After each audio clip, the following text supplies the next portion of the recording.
On this installment of Creative Cabin Fever, I am joined by the incredible, absolutely wonderful Waterford's own Sons Phonetic. Well, boys, how are we doing?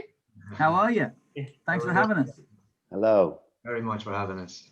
Cheers for having us. Yeah. Thanks. You're so welcome, guys. So I'm one of the lucky ones in that I know you since when you started off, and I've been able to watch your whole entire journey, right? But there's probably a lot of people tuning into you now from maybe younger generations and stuff like that, or people who are going to hear about you for the first time this year. And I'm just really curious for those people to discover a bit more about your journey so far. Sounds good. We'll fill you in as best we can. So, how did you start off? I'm Ready to take that? Okay. So we started off Sam and Mouse. Unfortunately, Mouse and Tommy can't be here today. But having said that, I mean, who wants to watch 6 of our heads on the screen at one time? But so Sam and Mouse, they were already making music. I think they were about 14 or 15. Am I right, Sam? About that. Yeah. I was also making music separately, and we I think they heard of me. I already knew Sam from when he was a little kid. He was a little skater, but so they heard I was making music. I heard they were making music. We linked up. I was a little bit older than them. I lived out of home, and I had a little studio at home and stuff. They were still in school, but we got together, made a bit of music, and actually back then we were called Correct Minds. Some of the listeners may remember that. We had another DJ. His name was Kevin McCartan, KMC we called him, and we made a mixtape, I believe. What was the mixtape called, Sam? It was Contain Potential, wasn't it? Oh yes, Contain Potential. And that was actually Cav. Did you get on Contain Potential at all? Were you on there on a verse? Yeah, I think my introduction to it was just one track on that one. When me and you had 1 or 2 tracks that we had made separately, Moog, and then the lads were making tunes. So I only got on one tune on that, which was the last one. I Met the Devil, if you remember it. Yes. It was more of an experimental track, let's say, than a hip hop track. Right. But that was how I first came together. And I think I had to ask you guys, "Oh, lads, don't leave me behind. Can I please be part of the group?" So that's where it all started. We can take Correct Minds. No, do you remember the first bit? You left out a small bit that's kind of funny, man, because you knew I rapped, but you didn't know Mouse rapped. And Mouse came up to the studio at the time.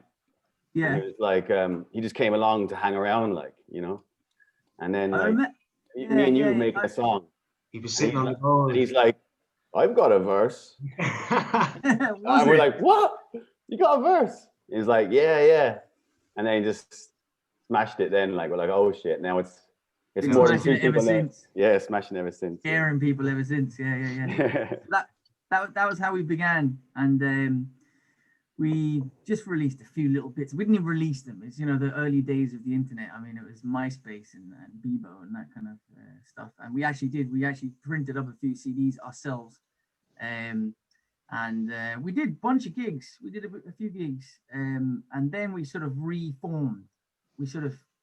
We went through several stages in our career, and one of them was Correct Minds, and it was just me, Sam, Mouse, and Kevin, who was the DJ. We reformed. Kevin kind of left. Tom, who is with us now, he's been with us ever since. He is our DJ. And then Cav fully joined us as well. And then finally, the last person to join was actually Tommy Tyler. And that was it. We've been doing our thing ever since. Yeah, and you've been doing an incredible thing. Lately the content's obviously after going up and up. And the last time I had the privilege of listening to you was 2017 when you brought out DeLorean, which is an incredible piece of work. I really like Cast Iron. I think it's my favorite. I think it's because we speak about how we speak. I love that. I just spend a lot of time listening to the lyrics and just really immersing myself in the work of anyone that I admire. So I love that. But now you're finally starting to release stuff again. So 24 Hours came out the other day, and it's an incredible music video. And I know that you have a lot in the pipeline. So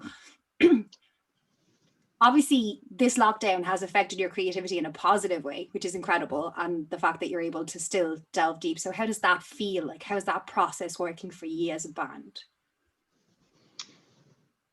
I think last year was very helpful creative wise, you know what I mean?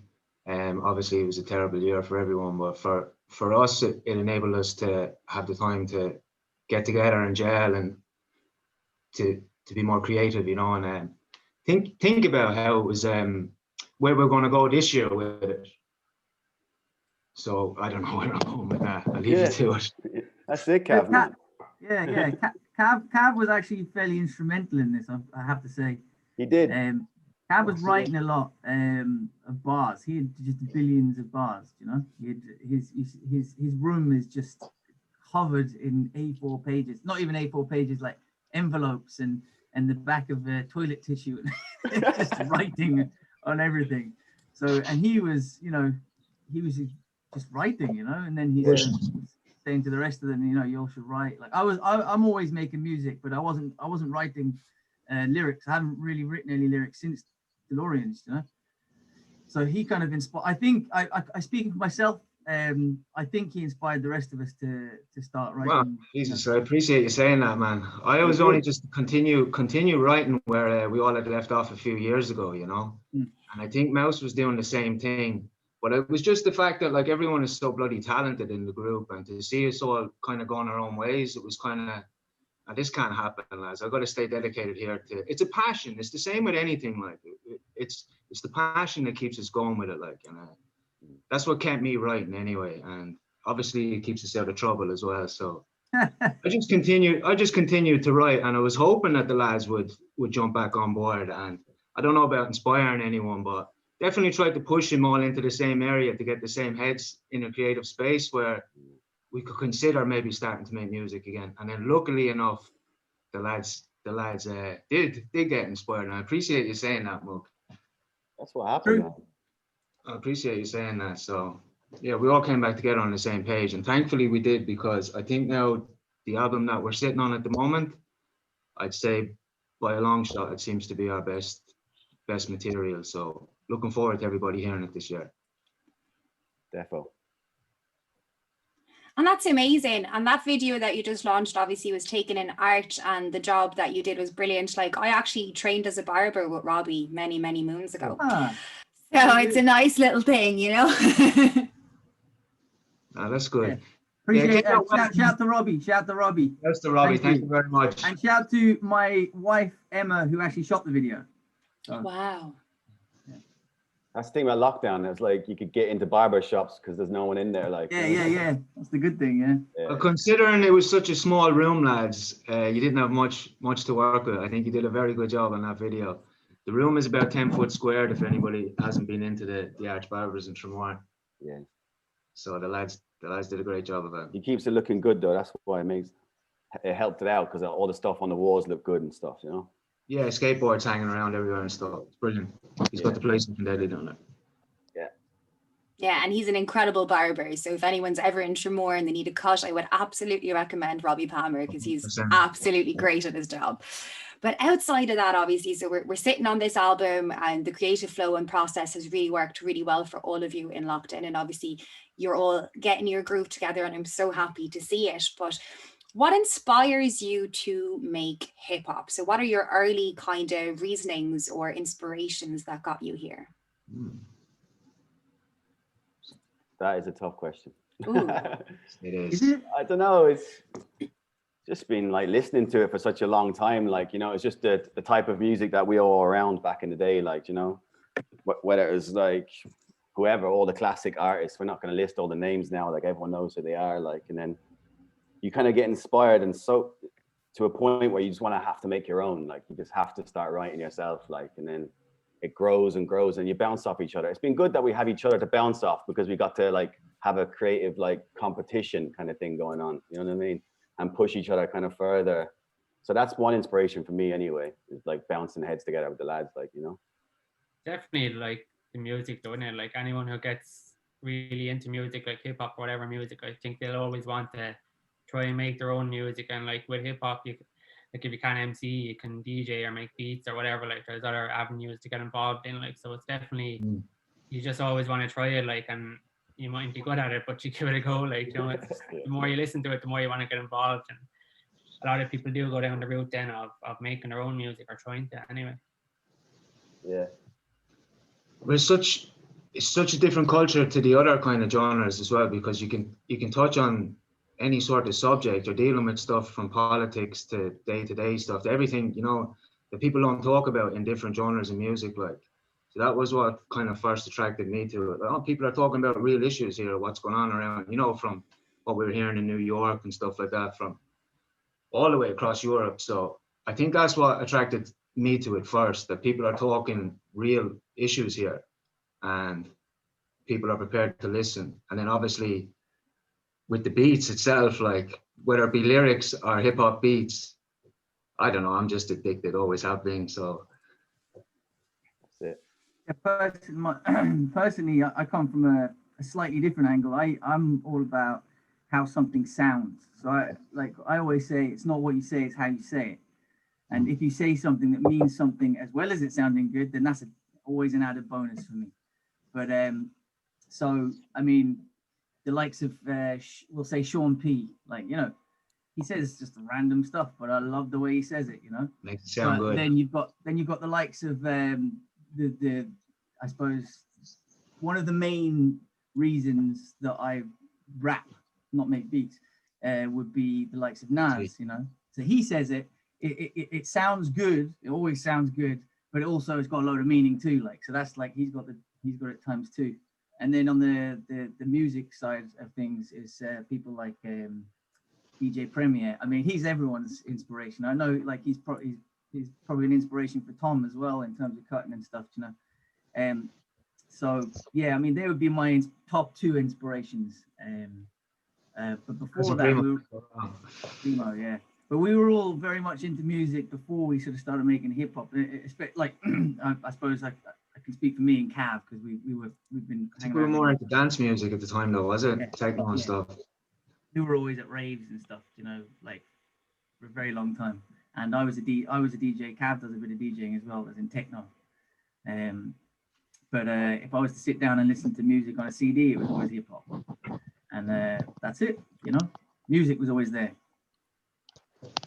And those are brilliant answers. Like for me, for instance, a lot of people don't know this about me, but I adore hip hop. And the reason for that is I grew up in France during the 80s and 90s, and was at the forefront of my musical journey, right? So I Am and Me are like this. That brought me onto Wu-Tang. That brought me onto all the old school beats. And that's probably why the next question, I'm going to answer it before I ask it. But if I was asked what my favorite Irish hip hop song of all time was, it is absolutely zero bars. I don't even have to think about it. There is one song that stands out to me above all others, and I'm embarrassing the hell out of him, and I love it.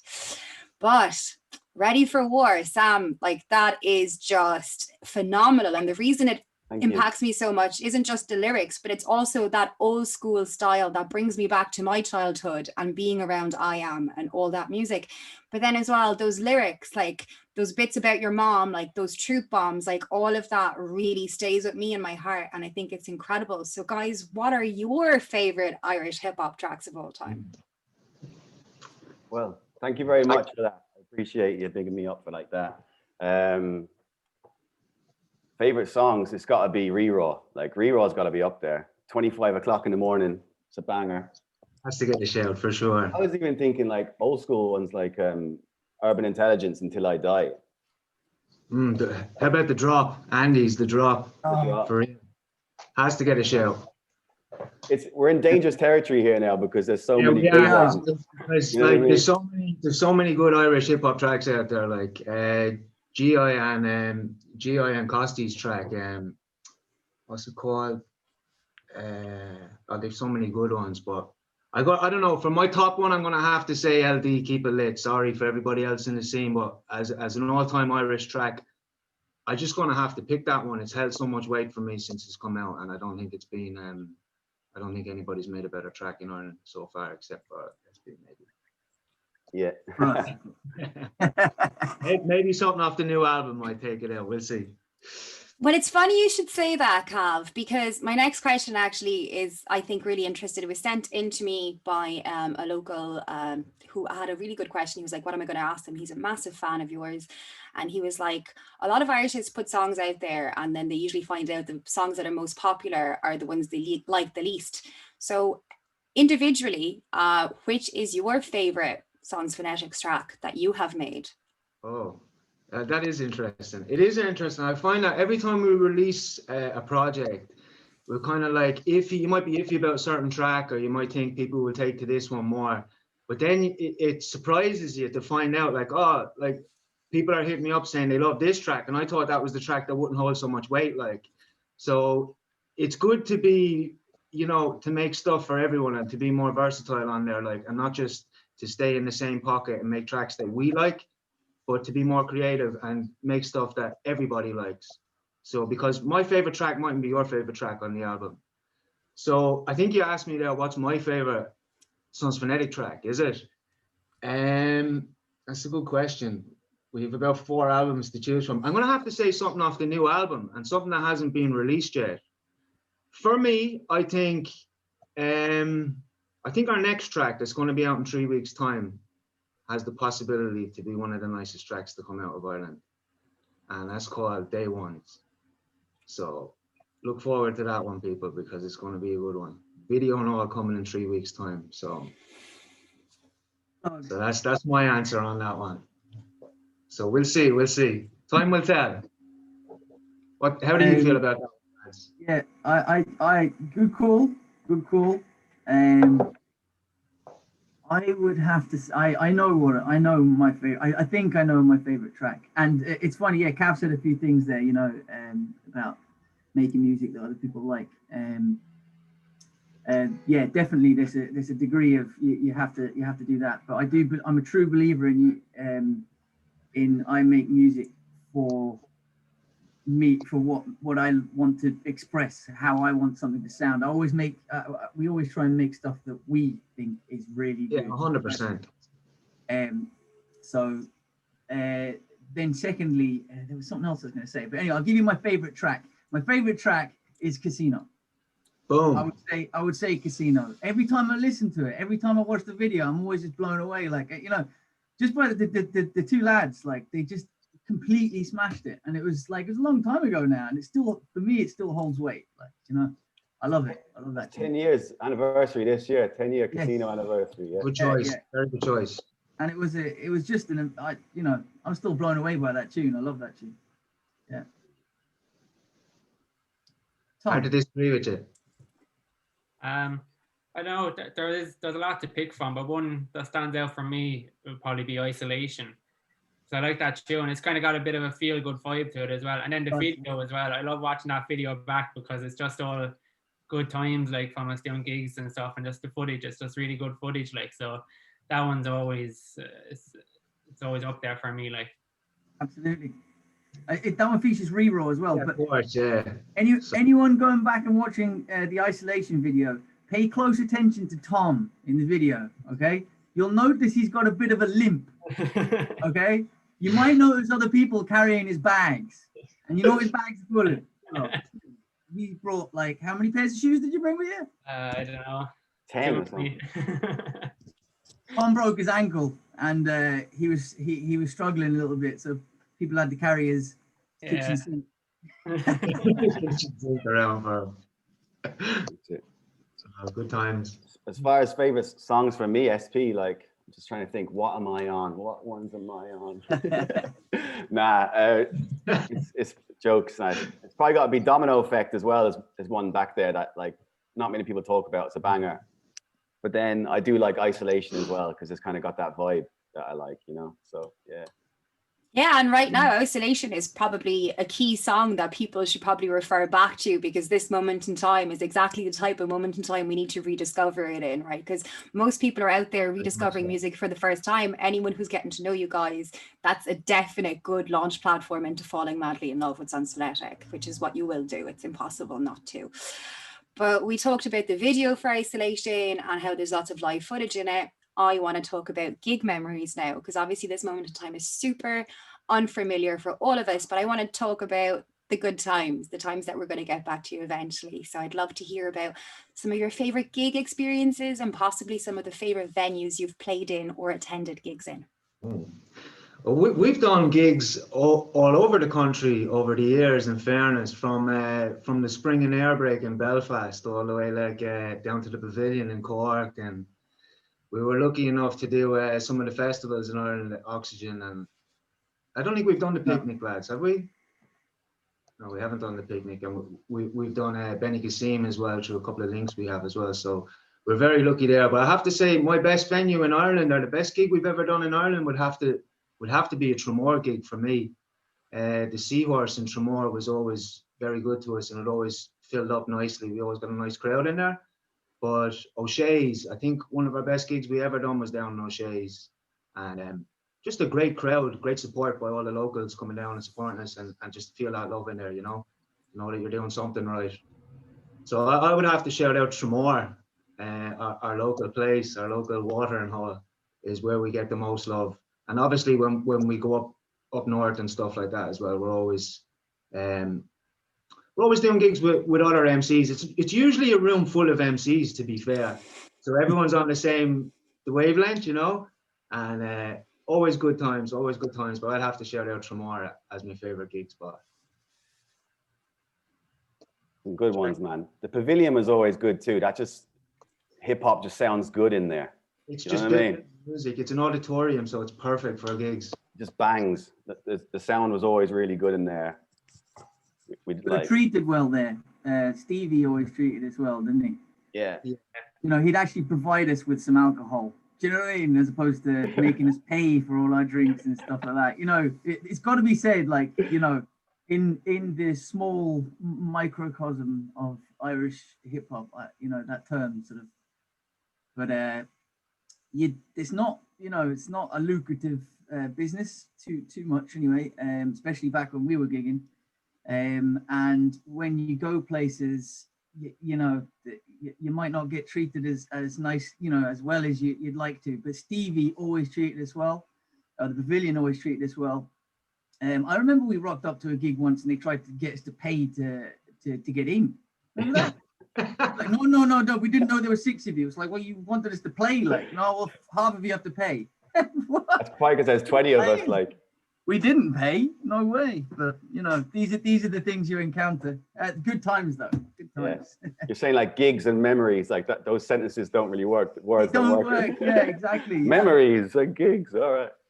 Well, no, we've had, there's plenty of hilarious things that have happened at our gigs, and stuff that's gone on, and we played to crowds of how many people? 5, I'm sure. Have we played to 5? Maybe 10 once. Yeah, we've probably been outnumbered by the crowd before on stage, yeah.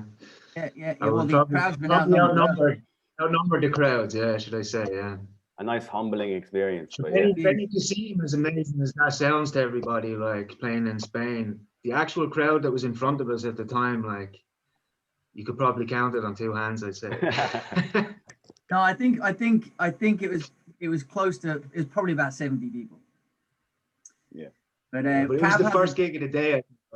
It was. We were the very, very first slot. There was no one even in the festival yet. But Cav, got your foot in the door, man. Yeah, exactly. Cav says the ones in Tramore. I'd have to agree. In terms of a sort of live-o sort of setting, literally sometimes it felt like the building was going to come down in some of those buildings, which was great. Which is what you want, Also, we played in the Baldy Man a couple of times actually, and the first one we played there was actually with Urban Intelligence and Maverick. That was a good gig. That was a really good gig. That was a great. And we played with both of them a few more times around the place. They were always nice gigs. People came to them. You're showing your age there, Mook. I know, yeah, it was a long time ago. Rest in peace, Looney. Rest in peace, Looney. He was there. Keep your hands up. Yeah. Yeah, and obviously, a lot of people are referring to this year as the year of Doom, you know what I mean? So that's another one that we probably should talk about, because it's everyone's seen it as like kind of an homage to actually release music that's powerful this year, to do him credit. And I think what's coming with Nakatomi has exactly the power to do that. So I'm looking forward to it. But how do you guys feel about that?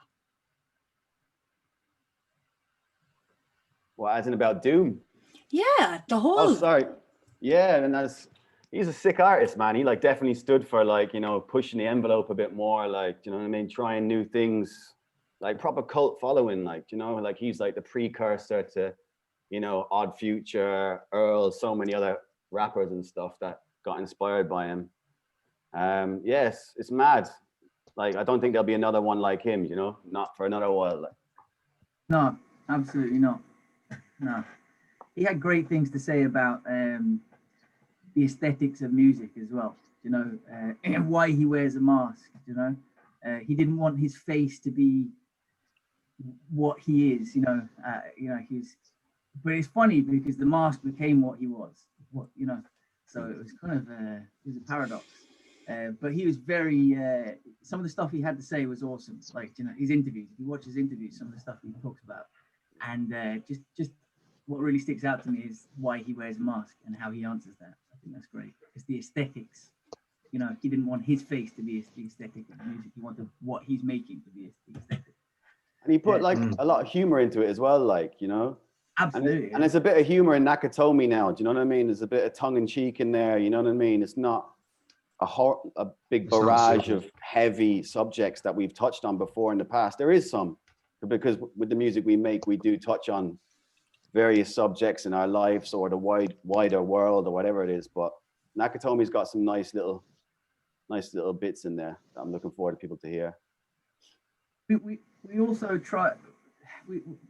The concept of Nakatomi is, I take it most people listening to this will know what Nakatomi is. I'm sure you know what Nakatomi is, Rebecca.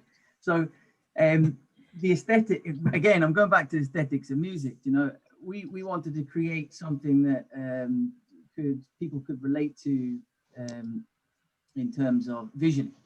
So that we have a bunch of sort of references in there. In fact, most of our albums have a sort of a visual element to them. You know, we'll reference things. Cav said it the other day, actually. I think visual references, or someone said it, maybe Sam. No, you said it, Sam. So we reference everything from pop culture to Greek mythology, you know. I think that 12 Labors was very much our sort of Greek mythology, pyramidical sort of style, you know. And with this one, I suppose we've hit on sort of more what would have been mainstream in the 80s and 90s, movie references, and we tried to apply that sort of aesthetic to the actual album itself, while also talking about, you know, our own situations. But like Sam says, tongue-in-cheek stuff in there. We're never too serious. You can't be too serious. You know, we say stuff that just because it sounds good, like Sean P says.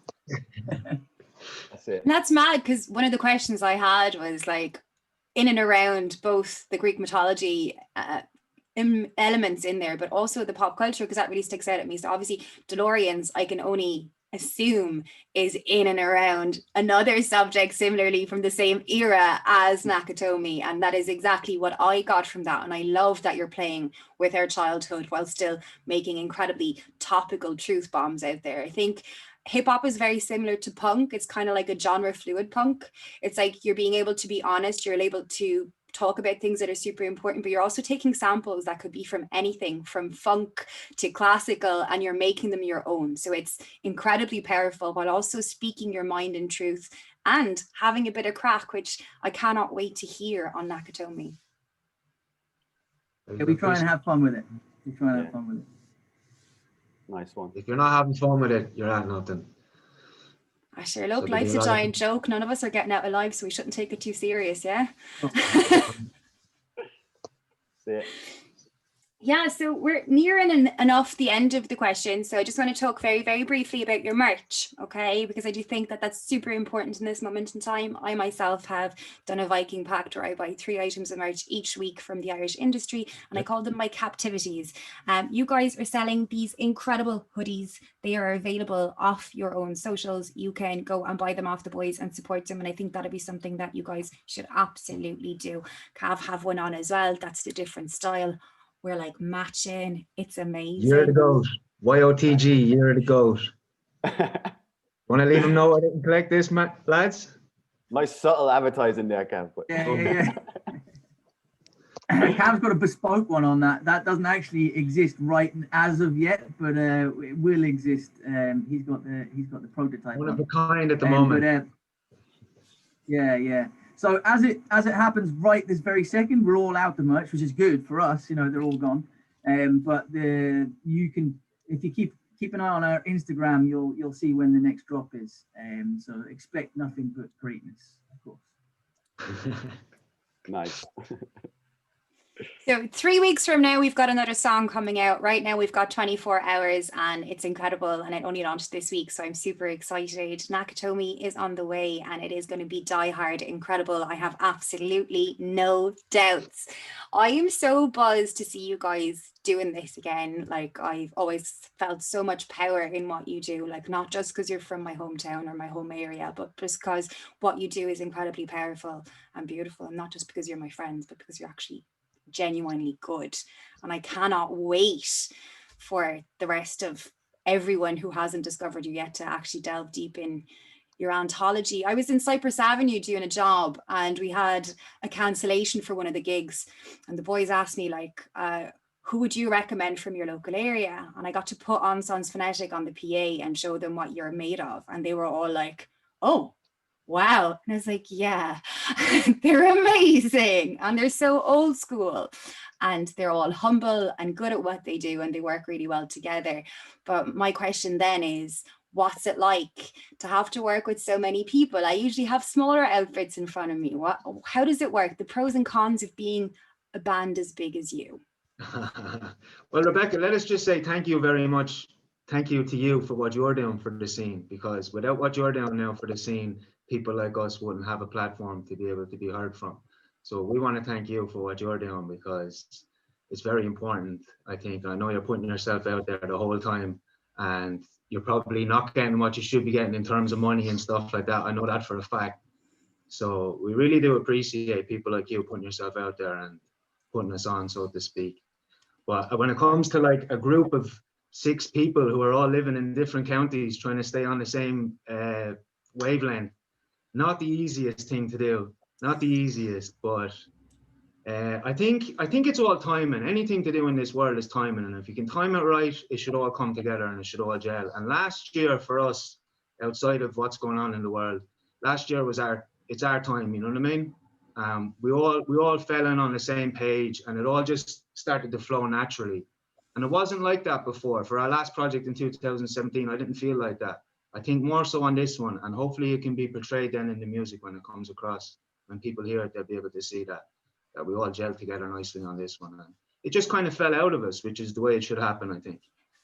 And once we heard, see, Mook had put all the beats together, and once we heard it, we were like, right, we've picked the beats, that's them. So if we go and mess up the lyrics, we got to change everything, because we have the right format here and we're going to stick to it. And he obviously, Mook doesn't stop, by the way. I'd also like to thank on air, I'd like to thank Mook as well, because without Mook, he's our spine, like, he's the spine of the group. We're under no assumptions, everybody. Without him, we are nothing, like. And he just keeps continuing to make beats as well. So we're blessed. We have the best producer in Europe. And you did hear me say that correctly. We're the best producer in Europe, and we're blessed in that way. So every couple of days, there's a new beat. Every week or two, there's a new beat. So we just added in, and luckily enough, we were spoiled for choice. So it all fell together. The beats were there. The talent was always there. And they came together with a bit of timing. So all going well, Nakatomi will get the respect it deserves, because it's a good one. So that's all I have to say. That's it. We've all known each other for such a long time, like, you know, like you mentioned there, I've known Mouse like since I was about 10. And I've known Mook since I was about 8 or something. Do you know what I mean? So it's like, and then Cav and Mook have known each other for like years and years and years. I don't even know what age you knew each other. So it's like, we can be so truthful with each other with everything that we do. And we are truthful with each other. Do you know what I mean? We just say how it is. If we don't like it, it gets changed. Yeah. I mean, you want honesty from your friends, like, do you know what I mean? And that's what we've always done. So from a group format in that way, it's actually pushed us a bit further, like, you know. It's funny because first and foremost, we're all mates, like Yeah. we're all really close mates, like, so, you know, even before the Sons Phonetic thing, I think we're all just very close. So it's a funny kind of dynamic we have, but it works very well. But getting us all in the same room and on the same page, that isn't the easiest thing to do, Rebecca. It's a loud room, boy. It's a loud room to happen. We spoke about it earlier. Actually, we've done very well for this interview, I have to say. Not We speaking. haven't spoken over each other, but when you're in a room with us, and if you don't get our jokes, you're going to walk out of the room, like.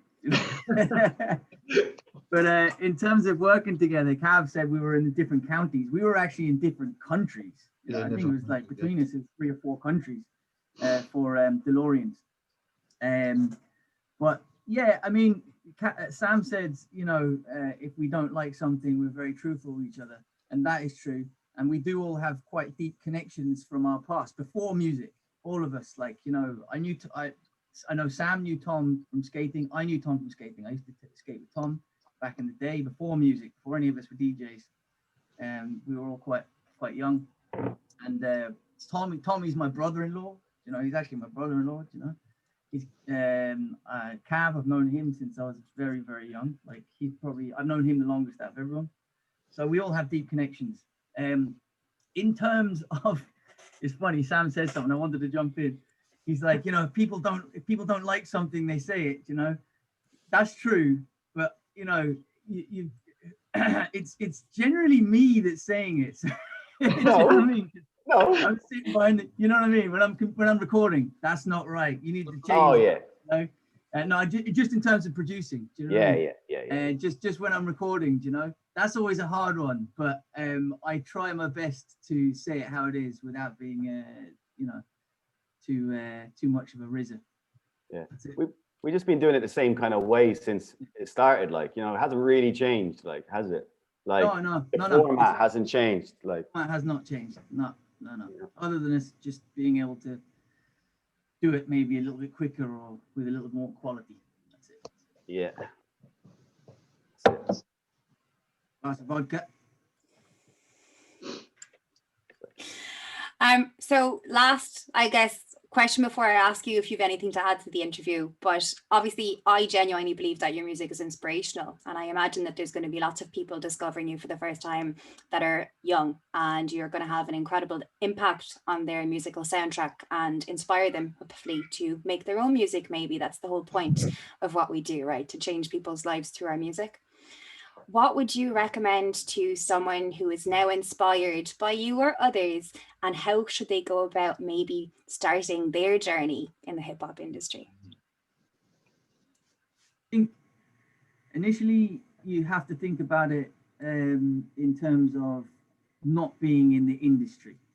So you say hip hop industry, but you know that when people start thinking like that, then generally they sort of get stuck. You know, they're aspiring to something, you know, where they should just essentially create, you know, the 10,000 hour things. You do 10,000 hours worth of beat making, 10,000 hours worth of DJing, 10,000 hours worth of bars.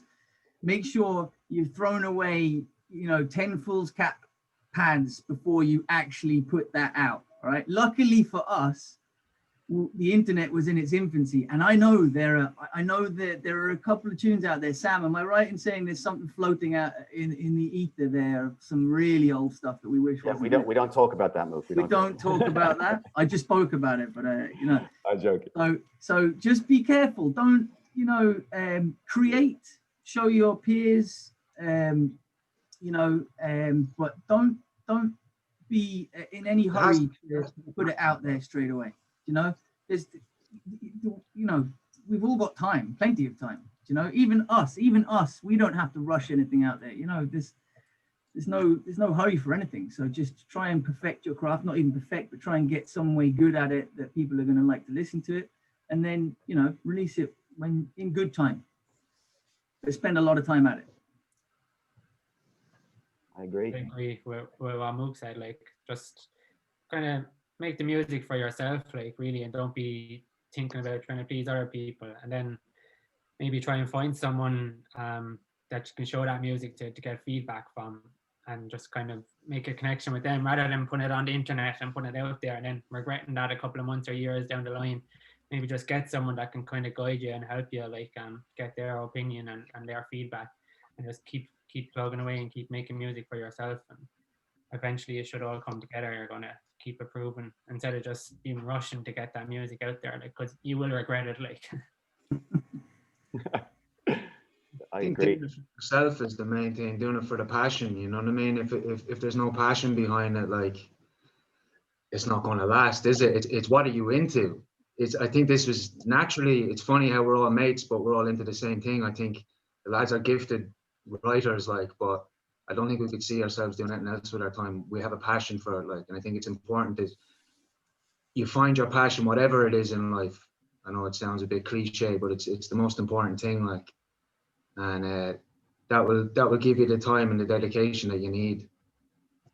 So I wouldn't like to put 10,000 hours into something I didn't truly love. Let's put it that way.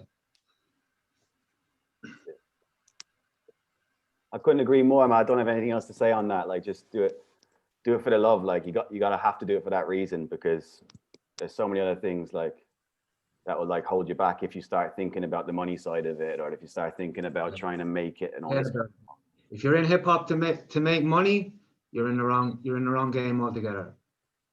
If we end up making a lot of money from it, well then so be it. We deserve it. We put a lot of time and effort into it.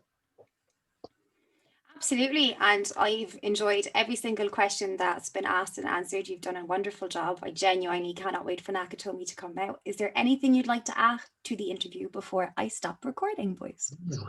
Just to everybody, stay tuned. Check us out on Instagram. Check us out. You can follow us on Instagram. We usually put all our updates up there. We have a couple of tracks, videos yet to be released, and we're only a couple of. We're really we've been saying this for a long time. We always say this, that we're in the final finishing stages of our album, but people don't realize how much hard work goes into it, especially with features. I'd like to add, there's a couple of features on Nakatomi, the new album, and there are a couple of very well respected heavyweights in the scene, so to speak. So, you know, it's just, there's a lot that's involved in getting everybody together and to finish off a project like that. So we're aiming for maybe by the end of March, you should be hearing Nakatomi, all going well. So yeah, just check us out on Instagram, follow us there, you get all of our updates there. And new merch will be on the way very soon in the next few weeks, I said. Exactly. Anything to add, boys? No, you covered it. You covered it. Okay, I'm going to stop recording. Thank you so much. Thank you so Thank much. you.